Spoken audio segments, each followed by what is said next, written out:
नमस्कार, TPV news में आपका स्वागत है। मैं हूं आपके साथ अखिल जांगड़। चले रुक करते हैं बुलेटिन की ओर। झुंझुनू के चिड़ावा शहर में बने सीवरेज एसटीपी प्लांट से परेशान 4 वार्डों के लोग चिड़ावा तहसीलदार से मिले। इन लोगों ने एसटीपी प्लांट पर एकत्रित पानी और अपशिष्ट मलबे के कारण वार्ड का वातावरण दूषित होने की शिकायत की। वही शिकायत को लेकर वार्ड के लोगों ने कई बार अवगत करवाने पर भी समाधान नहीं होने पर नाराजगी जताई। वहीं उन्होंने समस्या समाधान को लेकर तहसीलदार को मांग पत्र सौंपा। इस मौके पर पार्षद आशा सहित कई लोग मौजूद रहे। छोटी सी समस्या लेके मैं तहसीलदार जी के पास आया था। उनको मैंने समस्या का बताया था कि मेरे वार्ड नंबर 36, 38 और 33 में एक सीवरेज प्लांट है जिसकी समस्या कई दिनों से उग्र है। वहाँ से वहाँ जाने वाले आम आदमी की समस्या, गंदे पानी की समस्या, मच्छरों से जूझने की समस्या, ये सभी समस्या लेके हम नगर पालिका में आए। नगर पालिका में कोई मिला नहीं तो हम बिना ज्ञापन देके घर जा रहे हैं। अभी तो हम छोटा सा तहसीलदार जी को और टीओ साहब को देने की सोच रहे थे।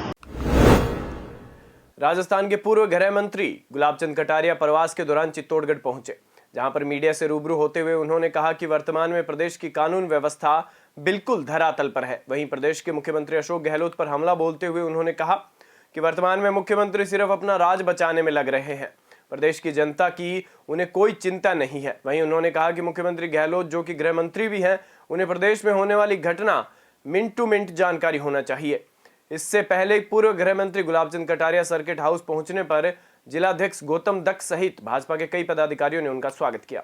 जनप्रतिनिधि है कि नहीं है, ये भी मुझे डाउट है। मैंने तो ऐसा जनप्रतिनिधि पहली बार देखा है जो जिस प्रकार की गाली गलौज करता है, जिस प्रकार के पैसे वसूल करता है, जिस प्रकार से ठोक करके लोगों को तबाह कर रहा है। और भाटे वाले मिले थे, ये दुकान को बुलडोजर चला दो, इसके बाजू वाले को बचा लो, इसको चला दो, इसको बचा लो। इस तरह का नंगा नाच इस राज्य में हो रहा है। उसका दोष किसी का है तो मुख्यमंत्री का, क्योंकि वो अल्पमत में है और इसलिए हर एमएलए को खुश रख करके अपने साथ रखना उसकी मजबूरी है, राज टिकाए रखने के लिए। इस प्रकार के इतने जघन्य अपराध करने वाले एमएलए के खिलाफ भी आज भी कोई एक्शन नहीं होगा। नैनवा थाना क्षेत्र में देर शाम को एक युवक ने अपनी पत्नी का गला काटकर बेरहमी से हत्या कर दी। वहीं आरोपी हत्या कर मौके से फरार हो गया, जिसके बाद पुलिस ने मृतक महिला के शव का पोस्टमार्टम करवाकर परिजनों को सौंप दिया। पुलिस को दी रिपोर्ट में बताया पति मृतका को परेशान और प्रताड़ित कर रहा था। फिलहाल पुलिस फरार आरोपी की तलाश में जुट गई है। 2022 को जरिए टेलीफोन लगभग 5 बजे के आसपास सूचना मिली कि पाई गांव में एक महिला की हत्या हो गई है, जिस पर मैं जाब्ता के मैं मौके पर पहुंचा। श्रीमान सीओ साहब को बुलाया गया तो वहां जाके पता चला कि पाई गांव में मौसमी देवी की हत्या हो गई है और उसके पति विमल कुमार ने कर दी है। हत्या करके घटनास्थल से फरार हो चुका था। जंगलों में रात भर उनको तलाश कराया, अभी तक दस्तयाब नहीं हुआ है।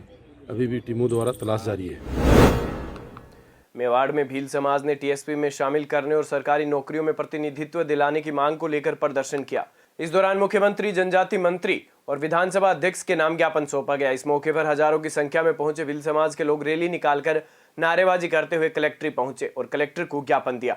इस ज्ञापन में बताया कि भील समाज को टीएसपी में शामिल नहीं किया गया है, जबकि भील समाज आज भी पिछड़ा और अल्प शिक्षित होने के कारण सरकारी नौकरियों से महरूम है। वहीं समाज के लिए तेज करने की बात कही।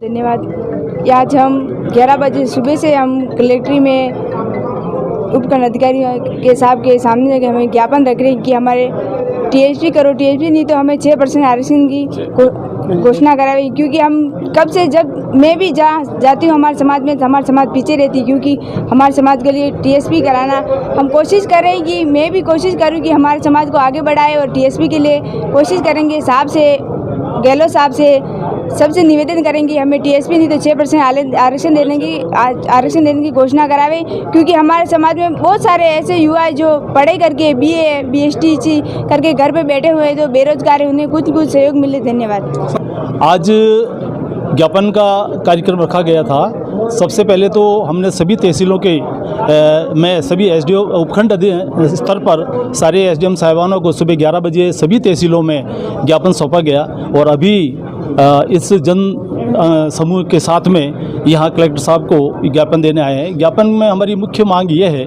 कि हम चाहते हैं कि हमारे दक्षिण राजस्थान के अंदर डूंगरपुर, बांसवाड़ा और प्रतापगढ़ में जहां टीएसपी एरिया घोषित किया हुआ है, इसी तरह शहरियों को भी विशेष पैकेज दिया गया है। और लेकिन राजसमंद में भील समुदाय का, हालांकि वो भी भील है, हम भी भील है, लेकिन राजसमंद में भील समुदाय को किसी भी प्रकार का कोई राहत नहीं है। ऐसी स्थिति में हम सरकार से ये मांग करते हैं। जोधपुर के बासनी रेलवे स्टेशन के पास हैंडीक्राफ्ट फैक्ट्री में शॉर्ट सर्किट के चलते भीषण आग लग गई, जिससे फैक्ट्री में अंदर और बाहर रखा हैंडीक्राफ्ट का सारा सामान जल गया। आग इतनी भीषण थी कि इसका असर बासनी रेलवे स्टेशन तक दिखाई दिया। वहां करीब आधे घंटे तक ट्रेनों का संचालन रोक दिया गया और यात्रियों को सुरक्षित बाहर निकाला गया। वहीं सूचना पर मौके पर पहुंची निगम और सेना की दमकलों ने कड़ी मशक्कत के बाद आग पर काबू पाया। फैक्ट्री में लगी आग के कारण कुछ बदमाशों ने फैक्ट्री में चोरी करने की कोशिश भी की, जिन्हें पुलिस ने पकड़कर थाने भेजा।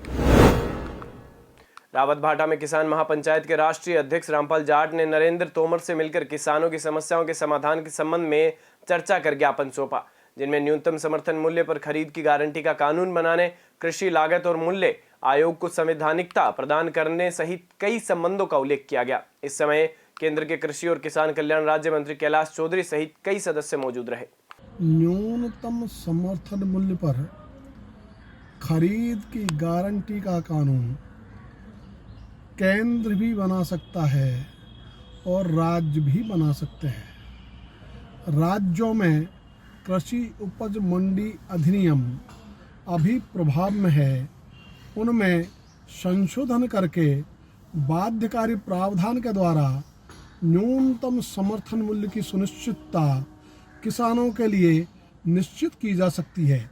इस संबंध में कल कृषि मंत्री नरेंद्र तोमर साहब से चर्चा हुई, उनको ज्ञापन सौंपे, जिनमें इसके अतिरिक्त कृषि लागत एवं मूल्य आयोग को संवैधानिकता प्रदान करने तथा पीएम आशा प्रधानमंत्री अन्नदाता आय संरक्षण अभियान में दलहन और तिलहन की उपजों पर 25% से अधिक खरीद नहीं करने जैसे प्रतिबंधों को समाप्त करने के लिए ज्ञापन सौंपे। नीमका थाना में वाल्मीकि समाज के लोगों और पीड़ित परिवारजनों ने उपखंड अधिकारी ब्रजेश गुप्ता को राज्यपाल के नाम ज्ञापन सौंपा है, जिसमें पुलिस चौकी गुहाला के चौकी इंचार्ज के खिलाफ कार्रवाई कर पीड़ित परिवार को न्याय दिलवाने की मांग की गई है। जानकारी के अनुसार चौकी इंचार्ज ने एक्सीडेंट के मामले में अनुसंधान के बहाने अन्य 2 व्यक्तियों के साथ युवक को जबरन गाड़ी में बिठाने की कोशिश की थी, साथ ही परिजनों को जाति सूचक गालियां दी थी और मामले में 2 लाख रुपए की मांग भी की। 5 तारीख को है ना, मेरे पापा को गिरफ्तार कर लिया गया है घर से और हम ग्वाला चौकी गए। वहाँ पे 11:30 की बात है और वहाँ सुंडा राम जी से रिक्वेस्ट भी की। बहुत उन्होंने में हमें थोड़े भद्र व्यवहार किया और थोड़े ऐसे तुच्छ शब्द भी कहे हमें और जातिवादक सूचक भी शब्द भी बोले गए। इसमें हमारी सुनवाई नहीं की जा रही। राजस्थान में मई जून में पड़ने वाली तेज गर्मी की मार लोगों को इस बार अप्रैल के शुरुआती दिनों में ही झेलनी पड़ रही है। जालौर में तापमान 45.2 डिग्री सेल्सियस रिकॉर्ड हुआ। एक दशक में पहली बार ऐसा हुआ जब किसी शहर में पारा 10 अप्रैल से पहले 45 डिग्री सेल्सियस पर पहुंचा हो। वहीं बांसवाड़ा, बाड़मेर सहित 6 शहरों में दिन का पारा 44 डिग्री सेल्सियस से ऊपर रिकॉर्ड किया गया। जयपुर मौसम केंद्र ने 11 अप्रैल तक प्रदेश में लू का अलर्ट जारी किया है। जनसंख्या नियंत्रण समाधान फाउंडेशन की ओर से देश भर में अभियान चलाया जा रहा है, जिसके लिए जनसंख्या नियंत्रण को लेकर पिछले दिनों 2 अप्रैल को बीकानेर से भारत माता यात्रा शुरू हुई थी। 14 अप्रैल को यह यात्रा अलवर आ रही है। फाउंडेशन के प्रदेश संरक्षक पूर्व विधायक ज्ञानदेव आहूजा ने प्रेस वार्ता में यह जानकारी दी। उन्होंने बताया कि 2 बच्चों के कानून बनाए जाने की मांग को लेकर यह यात्रा निकाली जा रही है। अधिक जनसंख्या के कारण देश के सभी संसाधन कम पड़ने लगे हैं। के योजना पूर्वक एक भारत माता यात्रा 2 अप्रैल माने वर्ष प्रतिपदा चैत्र शुक्ल एकम 2079 को बीकानेर से प्रारंभ होकर करणी माता मंदिर में पूजन कर प्रारंभ हुई।